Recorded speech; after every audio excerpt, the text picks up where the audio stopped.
नमस्कार. श्री स्वामी समर्थ सर्वांना.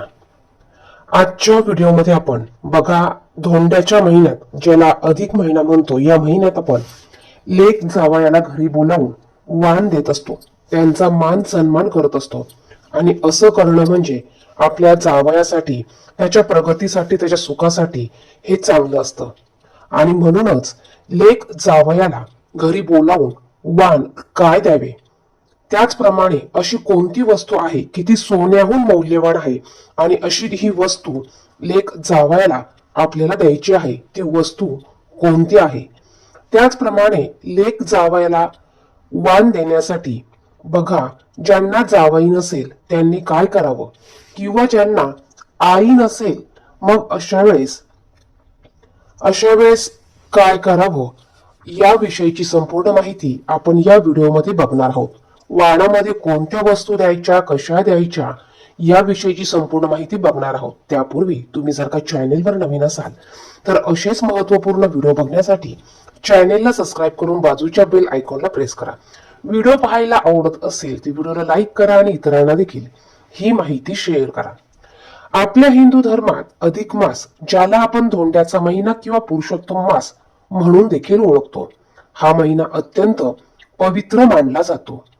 या महिन्यात जावयाला वाण देण्याची परंपरा ही महाराष्ट्रात खूप जुनी आणि महत्वाची आहे.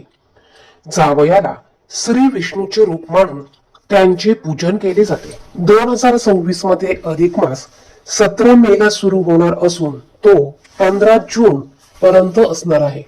अधिक मासामध्ये कोणतेही मांगलिक कार्य, शुभ विवाह, लग्न कार्य किंवा कुठलेही शुभ कार्य केले जात नाही. परंतु या महिन्यात अधिकाधिक देवांची उपासना, दान, धर्म, एखाद्या ग्रंथाचं पारायण, भगवत पारायण, अशा धार्मिक गोष्टी तुम्ही ह्या करू शकतात. कारण हा महिना अधिकाधिक पुण्य कमवण्यासाठी अधिक महत्वाचा मानला जातो.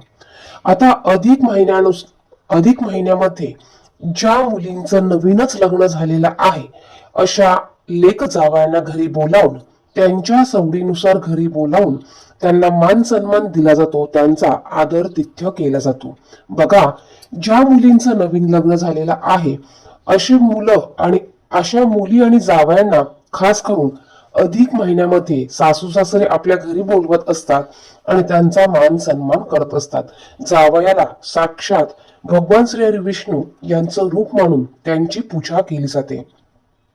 त्याचप्रमाणे बघा, जर का तुम्हाला लेक जावई नसेल मग तुम्ही कोणाला वाण देऊ शकतात, तर तुम्ही तुमच्या भाच्याला वाण देऊ शकतात, किंवा तुम्ही तुमचे नणंद आणि तुमची नंदेचे मिस्टर यांना देखील घरी बोलावून तुम्ही अधिक मासामध्ये वाण देऊ शकतात. तर पहा, वाण देण्यासाठी आपण आपल्या लेक जावयाला त्यांच्या सवडीनुसार, त्यांच्या सोयीनुसार घरी बोलवायचं आहे. घरी बोलवल्यानंतर त्यांना त्यांच्या आवडीच्या भेटवस्तू, म्हणजेच बघा, त्यांना कपडे घ्यायचे आहे, पूर्ण पोशाख त्यांना द्यायचा आहे. त्याचप्रमाणे लेकीला साडी घ्यायची आहे, तिच्या पसंतीने तुम्ही साडी घेऊ शकता. त्याचप्रमाणे त्यांना घरी बोलावून त्यांना जेवायला केलं जातं. आता नवीनच लेक जावई असतील तर त्यांना घरी बोलावून त्यांचा मान सन्मान करायचा का, तर असं काही नाही. तुमचे लेक जावई जुने जरी असले तरी देखील तुम्ही त्यांना घरी जेवायला बोलावू शकतात, कारण हे अत्यंत शुभ मानलं जातं. साक्षात जावयाला नारायणाचं, श्री हरींचं रूप मानलं जातं. त्यामुळे तुमचे लेक जावई जुने जरी असले तरी तुम्ही त्यांना घरी जेवायला बोलावू शकतात. तुमच्या यथाशक्तीने तुम्ही त्यांना पोशाख, तुम्ही त्यांचा मान सन्मान करू शकतात, तुम्ही त्यांना भेटवस्तू देऊ शकतात. लेक जावई नवीन असेल तर आवर्जून त्यांना भेटवस्तू द्यावी. बघा, वाण म्हणून काय द्यावे, लेक जावयाला घरी बोलावून हुबा पोशाख द्यावा, लेकीला साडी घ्यावी, जेवायला बनवावं. त्याचप्रमाणे वाणामध्ये अनारसे देण्याची पद्धत आहे. जावयाला 33 अनारसे दिले जातात. 33 ही संख्या या महिन्यात अत्यंत शुभ मानली जाते. त्याचप्रमाणे तांब्याचे ताट, आता अनारसे हे तांब्याच्या किंवा चांदीच्या ताटात ठेवून दिले जाते. बघा, चांदीचं तांबण आपल्याला घ्यायचं आहे, त्यात 33 अनारसे ठेवायचे आहे. त्यानंतर अनारशांच्यावर एक तांब्याचा किंवा चांदीचा दिवा लावून तो दान केला जातो. आता या अधिक महिन्यामध्ये खास करून चांदीची निरंजन देण्याची पद्धत आहे. तुम्ही तुमच्या यथाशक्तीने तुमच्या परिस्थितीनुसार तुम्ही जावयाला वाण भेटवस्तू देऊ शकतात. जर का चांदीची निरंजन घेणं शक्य नसेल तर तुम्ही तांब्याची निरंजन वाण म्हणून दिली तरी चालेल. तांबा असू द्या किंवा चांदी असू द्या, शेवटी आपला भाव महत्वाचा आहे. आदर्शांसोबतच जावयाचा मान म्हणून आपण इतरही वस्तू देऊ शकतो. जसे की आपण कपडे, नवीन कपडे घेणार आहोत त्याचप्रमाणे धोतर, कुर्ता, शर्ट, पॅन्ट, पीस. त्याचप्रमाणे आपल्याला शक्य झाल्यास आपण सोन्याची अंगठी, चैन किंवा चांदीची नाणी आपल्या परिस्थितीनुसार आपण त्यांना भेटवस्तू म्हणून देऊ शकतो. त्याचप्रमाणे भेटवस्तूमध्ये आपण फळे, सुकामेवा, नारळ किंवा कोणत्याही 5 प्रकारची फळं आपण वाण म्हणून देऊ शकतो. आता वाण देताना ते नुसते हातात न देता ते शास्त्रोक्त पद्धतीने देणे हे महत्वाचं आहे. काही ठिकाणी जावयाला बघा, जुन्या परंपरेनुसार जावयाला सुगंधी उठणे व तेल लावून स्नान घालण्याची पद्धत आहे. जावयाच्या आवडीचा स्वयंपाक केला जातो. जेवताना जावयाच्या ताटाभोवती रांगोळी काढली जाते. जेवण झाल्यावर जावयाला पाटावर बसून त्यांचे पाय धुतले जातात. कपाळाला गंध, अक्षता लावून त्यांचे औक्षण केले जाते. काही ठिकाणी श्री पुरुषोत्तम पित्यर्थ हे दान देत असल्याचा असा छोटासा संकल्प केला जातो. तांब्याच्या ताटात 33 अनारसे ठेवून त्यावर दिवा लावून ते ताट जावयाला दिले जाते.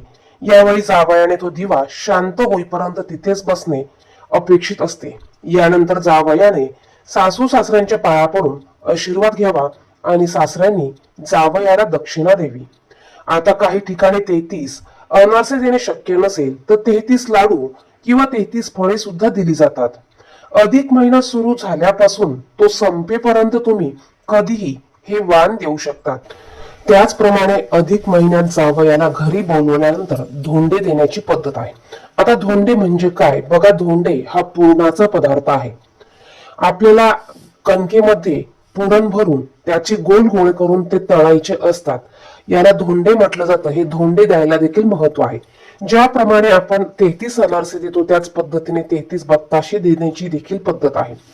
अधिक महिन्यामध्ये लेक घरी आल्यानंतर लेकीला नवीन जोडवं करणे किंवा तिचे जुने जोडवे असतील तर ते त्यामध्ये भर घालणे हे खूप शुभ मानलं जातं.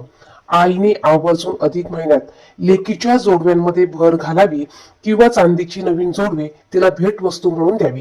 हे लक्ष्मीकारक, सुखकारक मानलं जातं. आपल्याला देखील आणि तिच्या सौभाग्यासाठी देखील हे शुभ मानलं जातं.